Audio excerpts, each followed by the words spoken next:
बिस्मिल्लाहिर्रहमानिर्रहीम। आज का हमारा लेक्चर टर्मिनल वेलोसिटी के बारे में है। तो आइए चलते हैं, अपना लेक्चर स्टार्ट कर लेते हैं। टर्मिनल वेलोसिटी को समझने के लिए हम एक स्फेरिकल ऑब्जेक्ट को ले लेते हैं। इस ऑब्जेक्ट को सरफेस ऑफ द अर्थ से सर्टन हाइट तक उठा लेते हैं। अभी तक हमने इस ऑब्जेक्ट को छोड़ा नहीं है। फिगर में आपको नज़र आ रहा है, ये ऑब्जेक्ट अभी तक हमारे हाथ में है। इस ऑब्जेक्ट का वेट mg है, डाउनवर्ड डायरेक्शन में है। जैसे ही हम इस ऑब्जेक्ट को छोड़ेंगे तो एयर के मॉलिक्यूल की इसके साथ कोलिजन होगी और वो इस बॉडी पर ड्रैग फोर्स लगाएंगे, जिसकी वजह से इस बॉडी का स्पीड कम होगा। यहाँ पर हमें नज़र आ रहा है कि हमने इस बॉडी को छोड़ दिया। आहिस्ता आहिस्ता इस बॉडी पर ड्रैग फोर्स बढ़ेगा। क्यों? क्योंकि शुरू में इसके साथ कम पार्टिकल की कोलिजन होती है। जैसे ही ये अपनी जर्नी को बढ़ाएगा, वक्त के साथ पार्टिकल की कोलिजन भी बढ़ेगी तो ड्रैग फोर्स भी बढ़ेगा। तो एक वक्त आएगा कि इस बॉडी पर लगने वाला ड्रैग फोर्स और इस बॉडी का वेट आपस में बराबर हो जाएंगे। ड्रैग फोर्स का डायरेक्शन अपवर्ड है, वेट का डायरेक्शन डाउनवर्ड है।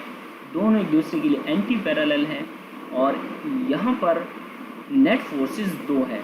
ये दोनों एक दूसरे के लिए एंटी पैरेलल है, तो इन दोनों का मैग्नीट्यूड में बराबर है, डायरेक्शन अपोजिट है। नेट फोर्स हमारे पास ज़ीरो होगा। जब नेट फोर्स ज़ीरो होगा तो according to Newton second law acceleration zero होगा। एक्सेलरेशन अगर आपके पास ज़ीरो है तो फिर ये बॉडी यूनिफॉर्म वेलोसिटी के साथ और मैक्सिमम वेलोसिटी के साथ मोशन कर रही है। तो किसी बॉडी का ऐसा मोशन जो कि मैक्सिमम वेलोसिटी को और यूनिफॉर्म वेलोसिटी को हासिल करे रेजिस्टिव मीडियम में, तो इस तरह की वेलोसिटी को टर्मिनल वेलोसिटी कहा जाता है। टर्मिनल वेलोसिटी को हम डिनोट करते हैं vt से।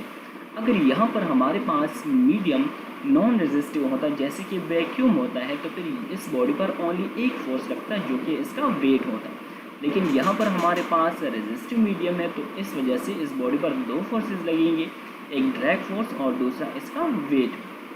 अब क्योंकि हमारे पास रेजिस्टिव मीडियम है तो यहाँ पर सिचुएशन ये होगी कि नेट फोर्स वेट से कम होगा। कितना कम होगा? जितना इस बॉडी पर ड्रैग फोर्स लगेगा। तो मैथमेटिकली हम इसको ऐसे लिख सकते हैं, net force is equal to weight of the body minus drag force.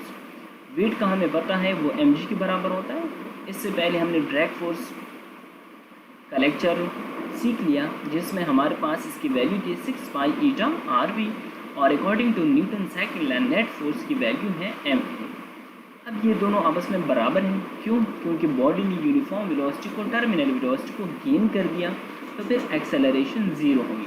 जब एक्सेलरेशन ज़ीरो होगी तो ज़ीरो यहाँ पर लगा देंगे, आपके पास लेफ़्ट साइड इस इक्वेशन का ज़ीरो आ जाएगा। जब लेफ़्ट साइड इस इक्वेशन का ज़ीरो आ जाएगा तो इसको दूसरी साइड पर शिफ्ट कर दें, आपके पास इक्वेशन आ जाएगा 6 pi eta RV is equal to mg। अब यहाँ से अगर मैं वेलोसिटी की वैल्यू निकाल दूँ तो 6 पाई ईटा r, ये सारी चीज़ें इधर मल्टीप्लिकेशन में है, mg पर ये डिवाइड हो जाएगी। तो टर्मिनल वेलोसिटी की डेफिनेशन मेरे पास आ जाएगी mg divided by 6 pi eta RV। यहाँ पर ये टर्मिनल वेलोसिटी की डेफिनेशन है जो कि हमें बता रही है मास ऑफ द ऑब्जेक्ट के बारे में, ग्रेविटी के बारे में, कि अंडर द ग्रेविटी इसकी मोशन हो रही है। इसी तरह r इसका रेडियस है। तो ये क्या है? Terminal velocity. अब अगर हमारे पास बॉडी एक स्फीयर है और वो यूनिफॉर्म डेंसिटी वाला है, तो फिर उसका मास हमारे पास बराबर हो जाएगा डेंसिटी एंड वॉल्यूम का प्रोडक्ट। इसी तरह हम जानते हैं कि किसी भी स्फीयर का वॉल्यूम होता है 4/3 पाई r³। अब मास वाले इस इक्वेशन में हमें वॉल्यूम नज़र आ रहा है। वॉल्यूम की ये वैल्यू है, तो ये वैल्यू हम इधर मास वाले इक्वेशन में इंसर्ट कर देंगे। हमारे पास मास आ जाएगा रो 4/3 पाई r³। अब टर्मिनल वेलोसिटी वाले इक्वेशन में यहाँ पर मास है, तो मास की ये वाली वैल्यू हमने इधर पुट कर देनी है। फिर हमारे पास इक्वेशन आ जाएगा terminal velocity is equal to 4/3 pi r³ rho g divide by 6 pi eta RV। अब यहाँ पर जो चीज़ें आपस में कट सकती हैं तो उनको काट दें।